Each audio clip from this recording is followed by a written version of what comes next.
Jagdeep sir आहेत.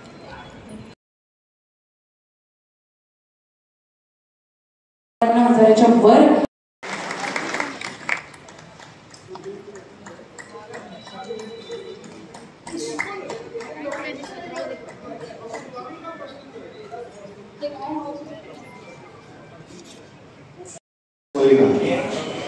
आर्थिक परिस्थितीने पण माणूस खूप खर्च असल्यामुळे परेशान होऊन जातो आणि मानसिकरित्या सुद्धा बेचैन होऊन जातो.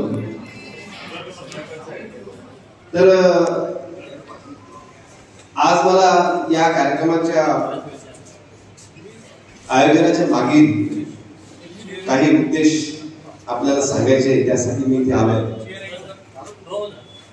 सर्वप्रथम मी 2 गोष्टी सांगतो, ते खूप महत्वाचे आहेत, म्हणजे 2-4 लाईनी आहेत. जिंदगी से बड़ी कोई सजा ही नहीं, जिंदगी से बड़ी कोई सजा ही नहीं, और क्या जुर्म है पता ही नहीं. म्हणजे आपण जगतोय, कशासाठी जगतोय, किती धावपळ करतोय, आणि काही झालं तर बा माझं काय चुकलं हेच आपल्याला कळत नाही. तर शेवटी काय असते की जिंदगी मौत तेरी मंजिल है, जिंदगी मौत तो तेरी मंजिल है, दूसरा कोई रास्ता नहीं. एक दिवस सर्वांना जायचं आहे आणि एक ना एक दिवस आपल्याला ठरलेला काय आहे. पण कोणाचं जर अकाळी निधन होत असेल किंवा अकाळी कोणी जात असेल तर त्याचं दुःख मानव समाजाला नक्कीच होतं. आणि त्या दुःखातून सावरून आज हंसराज चौधरी साहेब त्यांनी हा उपक्रम सुरू केलेला आहे. त्यांच्यावरील एक अशी घटना आलेली होती आणि ती त्यांच्या प्रवचनामध्ये किंवा त्यांच्या मार्गदर्शनामध्ये सांगतीलच. आणि काय होतं की आपलं वय होऊन जाते आणि आपण म्हणतो की आता माझं काय राहिलं. तर त्याच्यावरील 2 लाईन आहेत. इतने हिस्सों में बढ़ गया हूं मैं. आता माझे वडील वय वर्ष 91 आहे, ते पण माझे जानेवारीमध्ये आजारी पडले होते. ते एवढ्या हिस्सेमध्ये वाटल्या गेलेले आहेत की त्यांना मुलं आहेत, नातू आहेत, बंधू आहेत, 4-5 पिढ्या त्यांनी बघून घेतलेल्या आहेत. तर इतने हिस्सों में बढ़ गया हूं मैं, अपने लिए कुछ बचा ही नहीं. तर ते असं वाटते शेवटी की साला मी एवढं काही केलं पण माझ्यासाठी काही शिल्लकच राहिलं नाही. आता त्यांनी असं वाटत असेल कदाचित की बा 91 झाली, आता मी 100 वर्ष जगेल. पण मला विश्वास आहे की माझे वर्ष वडील 111 वर्ष जगतील आणि मी त्यांना 111 वर्ष जगण्यासाठी नेहमी प्रेरणा देत राहील. जिंदगी अब बता कहां जाए, या परिस्थितीमध्ये माणूस म्हणतो आजारी पडल्यावर की जिंदगी अब बता कहां जाए, इलाज होत नाही. जहर बाजार में मिला ही नहीं, जिंदगी अब बता कहां जाए, जहर बाजार में मिला ही नहीं. आणि आपण औषध घेत राहतो पण इलाज होत नाही. त्यामुळे तो शेवटी असं म्हणतो की बाबा मला घेऊन जा, देवा मला घेऊन जा असं म्हणतो. पण त्याच्यामध्ये आशेचा किरण म्हणून हंसराज चौधरी सरांकडे मी बघतो आणि आपण बघावं असं मी आपल्याला विश्वास देतो. जिसके कारण फसाद होते हैं, लोक गुटखे खातात, तंबाखू खातात, सिगरेट पितात, दारू पितात, जे काही करतात व्यसन. त्याच्यामुळे जिसके कारण फसाद होते हैं उसका कोई अता पता ही नहीं. म्हणजे ज्याच्यामुळे तुम्ही आजारी पडताय त्याचा काही ठिकाणच नाहीये, त्याचा कोणी मालक नाहीये. तर शेवटी मला म्हणायचं आहे की हंसराज चौधरी सरांना मी यासाठी बोलावलेलं आहे. त्यांच्यासाठी आता स्पेशल 2 ओळी आहे. सगळ्यांनी आवडल्या तर टाळ्या वाजवा. आणि खरंच त्यांच्यासाठी मी या 2 ओळी लिहिलेल्या आहेत. चाहे सोने की फ्रेम में जड़ दो, चाहे सोने के फ्रेम में जड़ दो, आईना कभी झूठ बोलता नहीं. सत्य आहे आणि त्यांचं काम खूप खरं आहे. चाहे सोने की फ्रेम में जड़ दो, आईना कभी झूठ बोलता ही नहीं. त्यांचा अनुभव मला आलेला आहे आणि मी त्याबद्दल तुम्हाला थोडं सांगतो की हंसराज चौधरी सरांचं मी नाव कसं ऐकलं. जानेवारी 2024 मध्ये 8 तारखेला माझ्या बाबांची प्रकृती अचानक खालावली आणि असंच मला कोणीतरी सांगितलं की ताबडतोब ऑपरेशन करावं लागतंय. की आमचे फॅमिली डॉक्टर आहेत, आमच्या म्हणजे प्रत्येक क्षणाला आमच्या मागे उभे असणारे आमचे असे फॅमिली डॉक्टर योगेश पाटील साहेब. मी त्यांचं खूप मार्गदर्शन घेतो आणि ते सतत आमच्या परिवाराला मार्गदर्शन करतात. माझ्याच परिवाराला जुन्या शहरातल्या हजारो परिवारांना ते मार्गदर्शन करत असतात. आणि अचूक मार्गदर्शन असते. मला त्यांचं खूप आवडते की जे काही बोलायचं स्पष्ट बोलायचं. बाबाची रिपोर्ट पाहिली 8:30 वाजता. त्यांचं माझं बोलणं झालं. मी माझ्या भावाचं आणि लहान्या भावाचं मत घेतलं. 8:30 ला रिपोर्ट आली. 10 वाजता आम्ही हॉस्पिटलला ऍडमिट केलं. सकाळी 9 वाजता ऑपरेशन थिएटरवर ऑपरेशन झालं. म्हणजे ते इतकं ऑपरेशन करणं इतकं गरजेचं होतं की ऑपरेशन जर केलं नसतं तर जीवाला धोका निर्माण झालेला होता. तर त्या काळामध्ये डॉक्टर योगेश पाटील साहेब सुद्धा माझ्या पाठीशी उभे होते. एकदा ऑपरेशन झालं. 15 दिवसात सगळं कृती जागेवर आली. पण एका दुर्धर आजाराने ग्रासलं होतं. तर त्याच्यासाठी काय करायचं. तर मी नागपूरला घेऊन गेलो. नागपूरला घेऊन गेल्यावर नागपूरच्या डॉक्टरांनी सांगितलं. मी 3 लोकांना दाखवलं. 3 डॉक्टरांना, एक्सपर्ट डॉक्टरांना दाखवलं. पण त्यांनी सांगितलं की आता 91 वर्ष वयामध्ये यांना आपण पुढचा उपचार करू शकत नाही. यांना तुम्ही घरी घेऊन जावा आणि यांची सेवा करावी आणि आराम करावा आणि यांच्याकडे 2-3 महिन्यांनी तपासणीला घेऊन यावं. माझे बाबा खूप व्हील पॉवर जबरदस्त आहे. म्हणायला लागेल त्यांच्या व्हील पॉवरला. म्हणजे मी तर त्यांच्या व्हील पॉवरची म्हणजे खूप उदाहरण देतो. काही होत नाही म्हणे, चला म्हणे घरी. मी आलो, घरी घेऊन आलो. मग हरीश आवारे म्हणून माझे एक मित्र आहे. माझे मित्र शेरवजी वानकडे सर यांनी मला हरीश आवारेंचा नंबर दिला. मी त्यांच्याशी बोललो. त्यांच्या वडिलांना सुद्धा एक आजार झाला होता. त्यांचे वडील त्या आजारामधून काका आलेले आहेत. काकांना आवारे काका आलेले आहेत. काका उभे नव्हते. काकांना कॅन्सर झाला होता. 4थ्या स्टेजमध्ये होते आणि काका त्याच्यातून आता पूर्णपणे बरे झालेले आहेत. 100% बरे झालेले आहेत. डॉक्टरांनी त्यांना घरी पाठवलं होतं आणि त्यांना कोणीतरी सांगितलं की तिथे एक देव बसलेला आहे देवामध्ये. त्या देवाजवळच्या नवग्रह आश्रमला गेले आणि त्यांचा अस्तित्व एकदम टकाटक आहे. परवा प्रेस कॉन्फरन्समध्ये पत्रकारांशी बोलताना 2.5 उत्तरं दिली त्यांनी. मानावं लागेल काकांसाठी एकदा टाळ्या होत्या. तर माझे बाबा म्हणजे माझी पंढरी आहे. मी माझ्या आई वडिलांना पंढरी मानतो. मी कोणत्याच मंदिरात जात नाही. मी अडीचवाल्यांसोबत जाऊन बिघडलो असं नाही. अडीचवाले माझे मित्र आहेत, त्यांच्यासोबत जाऊन बिघडलो नाही. पण माझी आई वडिलांवर श्रद्धा जास्त वाढलेली आहे. तर मी माझ्या आई वडिलांना देव मानतो. मी कधी कोणत्या मंदिरात जात नाही. जोपर्यंत माझे आई वडील आहेत तोपर्यंत माझे देव, माझी पंढरी माझ्या तिथेच आहे असं मी समजतो. एक उदाहरण सांगतो. आज सकाळी मी येत होतो, या कार्यक्रमाच्या गडबडीत होतो. सकाळी सिव्हिल लाईन चौकात एक दिवस आला आणि त्यांनी मला म्हटलं की बाबा काही 10 रुपये पाहिजे होते. म्हटलं का बरं काका काय झालं. नुकतंच त्यांनी डोकीवरून सामान घेऊन आलेला दिसला मला. त्याच्यासोबत एक नातेवाईक होते. म्हटलं काय झालं. काही नाही म्हणजे सुनबाई खूप डेंजर आहे म्हणजे. सुनबाईने घरून काढून टाकलं. मला मुलांनी काही म्हटलं नाही का. सुनबाईच्या समोर मुलांनी काही चालत नाही म्हणे. म्हटलं काका एक काम करा, आज मी थोडंसं गडबडीत आहे. माझा एक आजच्या कार्यक्रमाचं त्यांना पॉम्पलेट दिलं. उनको मैंने पॉम्पलेट दिया. मेरा आप कल सुबह आ जाइए. आपका बच्चा मुझे सुनती है.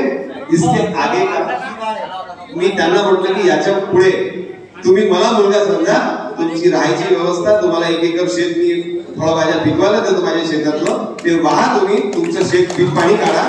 2 म्हशी तुम्हाला घेऊन देतो. म्हणाल गाई पाहिजे गाई घेऊन देतो. पण तुम्ही दोघं या आणि माझ्या शेतावर मोफत राहा. तुम्हाला तिथे पलंग, तुमचा गॅस सिलेंडर, तुम्हाला सिलेंडर सगळी व्यवस्था मी करून देतो. तुम्ही असं समजा तुमचं शेत आहे. तुम्ही तुमचं जॉब सोबत तुम्हाला राहायचं सोबत तिथे राहा.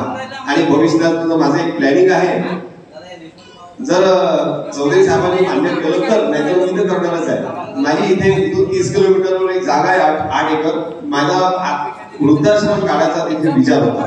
तिथे मला एक वृद्धाश्रम, एक व्यसनमुक्ती केंद्र करायचं आहे. तिथे जर चौधरी साहेबांनी मला सहकार्य केलं तर त्या आश्रमचं सुद्धा नाव असंच काहीतरी नवग्रह आश्रम किंवा स्वतःच्या आश्रमात सारखं आपण तिथे सेवा देऊ. आणि त्यांना विनंती करतो की त्यांनी आपल्यासाठी, आपल्या जिल्ह्यातल्या लोकांसाठी, विदर्भातल्या लोकांसाठी एक दिवस काढावा. महिना 1.5 महिना 2 महिन्यातून त्यांनी एक तिथे व्हिजिट द्यावी ही माझी सदी इच्छा इथे व्यक्त करतो. आणि या कार्यक्रमाचं आयोजन याच्याचमुळे केलं की माझे बाबा जर 2 महिन्यात बरे होऊ शकतात. माझ्या बाबाचं वजन 78 किलोवर आलं होतं. मी घरी काटा आणून ठेवलेला. रोज घरी जातो, वजन करतो, किती वाढलं, कसं झालं, कमी किती झालं, जास्त किती झालं. आता त्यांचं वजन 83 वर आलेलं आहे. 78 वरून 5 किलो वजन वाढलं. हे हा चमत्कार आहे नवग्रह आश्रमच्या औषधींचा. आणि इथे सन्माननीय जयंतराव वानखडे साहेब पण आलेले आहेत. त्यांनी पण मंचावर यावं अशी मी त्यांना विनंती करतो. जयंतराव वानखडे पण मेकरचे आहेत, ते चौथ्या स्टेजमध्ये होते. त्यांना कोणीतरी सांगितलं, ऍड्रेस दिला आणि त्यांचे 2 मिनिटं मी त्यांचा अनुभव इथे त्यांना शेअर करायला लावणारच आहे. तर त्यांनी पण जयंताभाऊंना विनंती करतो की त्यांनी मंचावर यावं. जयंताभाऊ पण या अशा चौथ्या स्टेजमधून बाहेर आलेले आहेत आणि त्यांनी गजानन महाराज कॅन्सर सेवा समिती नावाची एक संस्था स्थापन केली. जयंताभाऊ वानखडे मेहकर त्यांनी सगळे कामधंदे सोडून दिले. म्हणजे मला नवीन जन्म मिळालेला आहे, तर मी या नवीन जन्मामध्ये फक्त हेच काम करणार आहे की कोणाला जर माझ्यासारखा जर त्रास झाला तर त्याला बरं कसं होईल. ते स्वतः औषधी देऊन घेतात आणि आश्रमवर जाऊन सुद्धा त्या पेशंटला औषधी आणून औषधी देतात. अनेक पेशंट जयंताभाऊ वानखडे यांच्या माध्यमातून कॅन्सरचे पेशंट दुरुस्त झालेले आहेत. त्यांच्यासाठी 2 वेळा आपण टाळ्या वाजवूया, त्यांचं स्वागत करू. आणि या कार्यक्रमाचं आयोजन अकोला जिल्हा मूत्र संघाने केलेलं आहे. अकोला जिल्हा मूत्र संघ हा फक्त छपाई करणारा संघ नसून आम्ही लोकांच्या भावना जपून चालतोय. आम्ही या अकोला जिल्हा मूत्र संघातर्फे मागील 11 वर्षापासून मेळघाटामध्ये ज्या आदिवासी लोकांच्या अंगावर कपडा नाही त्यांच्या अंगावर आम्ही त्यांच्या कपडा घालण्याचा प्रयत्न करतो. आपल्या परिसरातील, आपल्या मित्र परिवारातील, आपल्या नातेवाईकांमधीलच्या परिवारातील आम्ही कपडे गोळा करतो. जे एखादं बटन आपलं कमी निघालं तर आपण ते शर्ट ठेवून देतो, एखादं आपलं काही उसळलं तर आपण ते ठेवून देतो, कलर थोडा पेंट करून ठेवून देतो. आम्ही तशा प्रकारचे कपडे प्रेस करून त्यांना धुवून प्रेस करून घेतो. त्याच्यानंतर त्याच्यासोबत शालेय साहित्य, प्रोटीन पावडर, मल्टीव्हिटॅमिन्स या सगळ्या अनेक चपला आहेत, टोपी आहे, रुमाल्स आहेत, महिलांसाठी साड्या आहेत. आम्ही असे अनेक साहित्य गोळा करतो आणि दर महाराष्ट्र दिनानिमित्त आम्ही मेळघाटात जाऊन त्या आदिवासी लोकांच्या गावात जाऊन त्यांना ती मदत करत असतो. आता 4 तारखेला आमची 11 वर्ष या कार्यक्रमाचे पूर्ण झालेले आहे. कारण असे आम्ही विविध उपक्रम राबवत असतो. तसेच त्या सामाजिक कार्यक्रमाचा एक भाग म्हणून हा अनेक दुर्धर आजारांवर असलेल्या रुग्णांना मुक्ती मिळावी व बिना त्रासाचा त्यांचा उपचार व्हावा हीच या कार्यक्रमाच्या आयोजनाच्या मागची भूमिका असून हा एकमेव उद्देश या कार्यक्रमाचा आहे. आणि एक स्टोरी सांगतो छोटीशी. कसं आहे की आपण जर चांगलं केलं तर नेहमीच चांगलं होईल. एकदा काय होतं की एक गरीब माणूस तळ्यामध्ये मासोळी पकडतो आणि एक शक्तिशाली माणूस येतो आणि ती मासोळी त्याच्या हातातून हिसकून तो घेऊन जातो. ती घेऊन जाताना ती मासोळी त्याला चावते, पण त्याच्या अंगठ्याला चावते. त्या अंगठ्याला चावते तर तो परेशान होऊन जातो, त्याच्यामध्ये पस होतो, इन्फेक्शन होऊन जातं आणि तो म्हणतो की साला डॉक्टरकडे जावं लागेल. डॉक्टरकडे जातो, डॉक्टर म्हणतो की आता तुमचा हा अंगठा कापावा लागेल, पर्यायी इन्फेक्शन भयंकर वाढायला. तो अंगठा कापतो, पट्टी बांधतो. परत 2 दिवसांनी डॉक्टरांनी सांगितलं की मला येऊन दाखवा. तो परत 2 दिवसांनी येऊन दाखवतो. 2 दिवसात आल्यावर तो डॉक्टर म्हणतात की आता हा पंजा कापावा लागेल, पूर्ण पंजामध्ये इन्फेक्शन झालेलं आहे. तर तो म्हणते असं काय झालं की साला मला इतकं इन्फेक्शन होऊन झालं. ठीक आहे म्हणजे पंजा कापून टाका. मग परत जातो थोड्या दिवसानंतर. तो म्हणतो की आता तुम्हाला या कोपरापासून तुमचा हात कापावा लागेल, कारण की मध्ये पण इन्फेक्शन खूप वाढलेलं आहे. मग डॉक्टर म्हणते तुम्ही असं केलं काय? तर तो घरी जाऊन विचार करतो की काय केलं, तर त्याला ते आठवते. त्याचा हळूहळू इथपर्यंत हात कापायपर्यंत पाणी येते की खांद्यापासून त्याचा हात कापायचा डॉक्टरांनी सल्ला दिलेला असतो. जेव्हा तो म्हणतो डॉक्टरांना म्हणतो की बाबा माझं तर काही चुकलं नाही, पण मी काहीतरी कृत्य असं केलं असेल की ज्यामुळे मला हे भोगावं लागून राहिलेलं आहे. तर जेव्हा तो विचार करतो, घरी जातो आणि तो विचार करतो की आपल्याला मासोळी चावली, पण मासोळी का चावली? जर आपण त्या गरीब माणसाची मासोळी जर हिसकवून नसती घेतली तर ती चावलीच नसती. त्यामुळे सांगायचं उद्देश, सांगायचं तात्पर्य हे आहे की आपण जर चांगलं काम केलं तर नक्कीच चांगलं होईल. आपण जर धोका नाही घातला तर आपल्याला मोकळं कोण होणारच नाही. आपण जर कुठलं व्यसन जर नाही केलं तर आपल्याला कुठलाही त्याचा त्रास होणार नाही. त्याच्यामुळे आपण सावधगिरी बाळगली पाहिजे. शेवटी 2 ओळी सांगतो आणि थांबतो. मायूस न हो मेरे दोस्त, मायूस न हो मेरे दोस्त, यहाँ परिंदा भी घायल है. मायूस न हो मेरे दोस्त, यहाँ परिंदा भी घायल है. जो फिर से उड़ान भर ले वही जिंदा है. जो फिर से उड़ान भर ले वही जिंदा है. मायूसी का ये पिंजरा तोड़ के, हा सर्व रुग्णांना ज्यांना आजारी लोक आहेत त्यांना सांगतो की मायूसी का ये पिंजरा तोड़कर फिर उड़ान लेना है. खुशियां बटोर कर फिर से आसमान को छूना है. जय हिंद, जय महाराष्ट्र.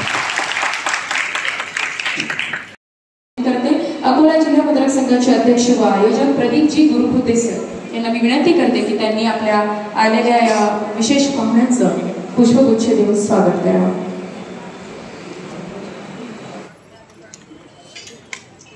श्री वैदेश्री हंसराजी चौधरी सर यांचं स्वागत करतायत अकोला जिल्हा मुद्रक संघाचे अध्यक्ष व आयोजक प्रदीपजी गुरुकृते सर. जोरदार टाळ्यांच्या गजरात स्वागत झालं पाहिजे.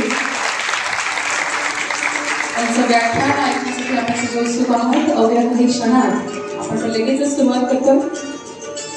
पुष्पगुच्छ देऊन त्याचा सन्मान करण्यात येत आहे आणि त्याचप्रमाणे जरीचा शेला मानाचा शेला देऊन त्याचं स्वागत करण्यात येत आहे. जोरदार टाळ्यांची गजरात स्वागत करा.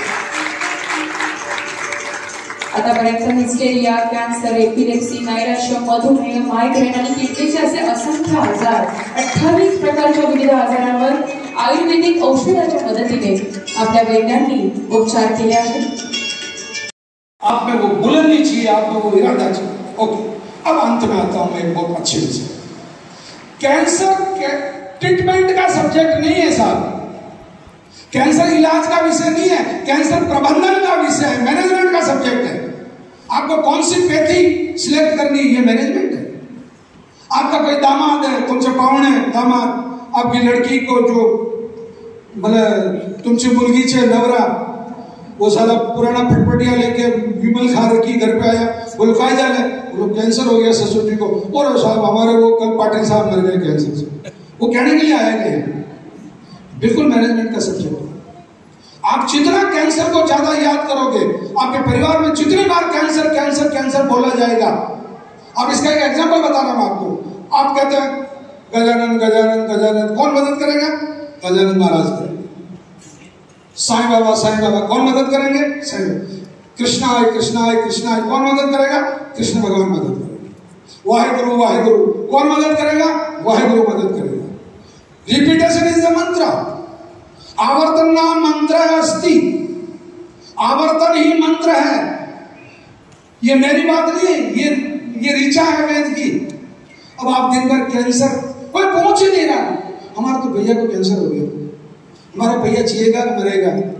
बाप रे, कैंसर तो किसी को नहीं हो, किसी को पता ही नहीं. यार पैसा मैं तो नहीं आ सकती हूँ भाभी जी, मेरे तो बच्चे को कैंसर है. वो पूछ रहे तेरे को, तो यूं कहते ना कि मैं आज मेरा सिर दुख रहा इसलिए नहीं आ रही.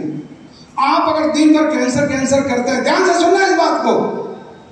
अगर दिन भर कैंसर कैंसर करते हैं और दिन में 108 बार कैंसर का नाम लेते हैं, और अगर कैंसर ने कह दिया तथास्तु, फिर कौन सी गली में जाओगे?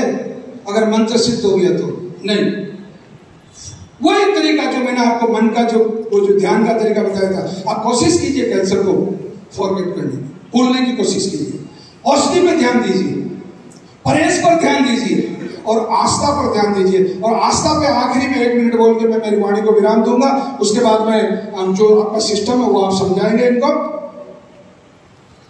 आप जिस किसी भी इष्ट को मानते हो, आप उसका सहारा अवश्य रखिए.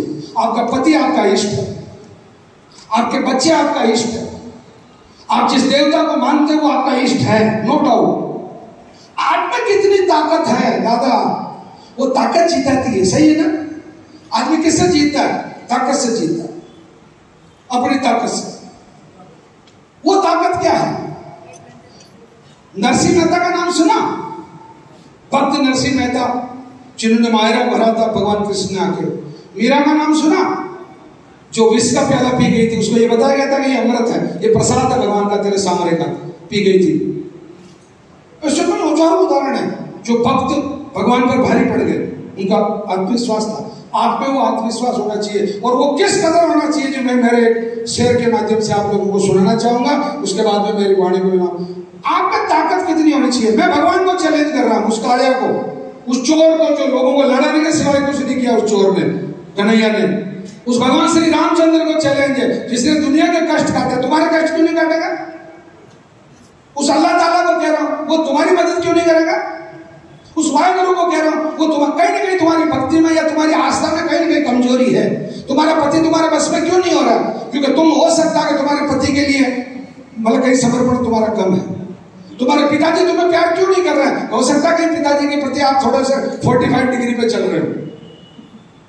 शेर यूं है, आपकी उसमें इतना ताकत होनी चाहिए। ये तो आपने सुना होगा, खुद ही को कर इतना बुलंद, मगर उससे भी एक अच्छा शेर मैं आपको सुना रहा हूं। मैं कह रहा हूं उस परमात्मा से, बहन सुनो ध्यान से, उस परमात्मा से बात कर रहा हूं मैं कि बेशक मैं एक कतरा हूं और तू समंदर है। कतरा मतलब बूंद, पानी की एक बूंद। कि बेशक मैं एक कतरा हूं और तू समंदर है, अगर तुझ में ताकत है तो मुझे मिटा के बता। भगवान को चैलेंज है, आपके आस्था इतनी दृढ़ होनी चाहिए, अगर तेरे में ताकत है तो मुझे मिटा के बता, मैं तो मिट जाऊंगा, कोई शक नहीं, क्योंकि कतरा हूं। फिर तो समंदर कहला के बता, कहला के बता तो समंदर में समंदर जब बूंद ही नहीं रहेगी तो समंदर किस बात की। कैंसर तो बिल्कुल यूं चुटकियों में जाता है। बस अपने आप के साथ में न्याय कीजिए, हताश और उदास मत होइए, लोगों को अपना कैंसर का पर्चा मत बांटिए, लोगों को अच्छी चीजें बांटिए, अपने परहेज पूरे रखिए। एक बार मैं आप सभी लोगों को मेरा मोबाइल नंबर नोट करवाना चाहूंगा, अगर आप उस प्रयोग के लिए बहुत बड़ी रिस्क ले रहे हो सकता है मेरी सिम बंद करनी पड़े, परंतु फिर भी वादा करता हूं कि 2 महीने तक मेरी ये सिम बंद नहीं करूंगा जो नंबर बता रहा हूं। अब ऐसे नोट कर लो, मतलब कैटरीना कैफ और हेमा मालिनी से ज्यादा कमजोर नंबर नहीं है मेरा। 72-700-81700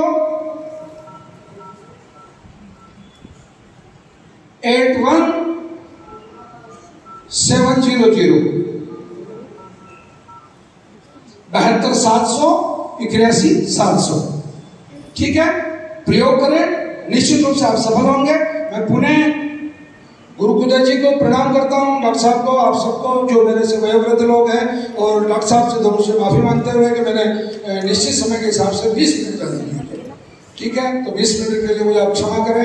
धन्यवाद, आप बहुत अच्छे लोग हैं, बहुत अच्छे से आपने सुना, इसके लिए मैं आपका ऋणी हूँ। और आप सभी लोगों को मैं श्री नवग्रह आश्रम सेवा संस्था मोतीपुर का खेड़ा, राजस्थान, भीलवाड़ा, मोतीपुर खेड़ा के लिए आप लोगों को आमंत्रित करता हूं। आप बीमार होकर ना आए, आप खुशी से आए। मेरे में 250 देसी किस्म की, मतलब 19 नस्ल की देसी गायें हैं, उनको देखने आए। 487 प्रकार के औषधीय पौधे हैं, उनको देखने आए। 9 ही ग्रहों के देवताओं के वृक्ष और उनकी मतलब उनके विग्रह, उनके उस मंदिर को देखने आए, विज्ञान की जानकारी लेने आए, मुझे आशीर्वाद देने आए। आप जरूर, मुझे बहुत अच्छा लगेगा। धन्यवाद, थैंक यू, प्रणाम।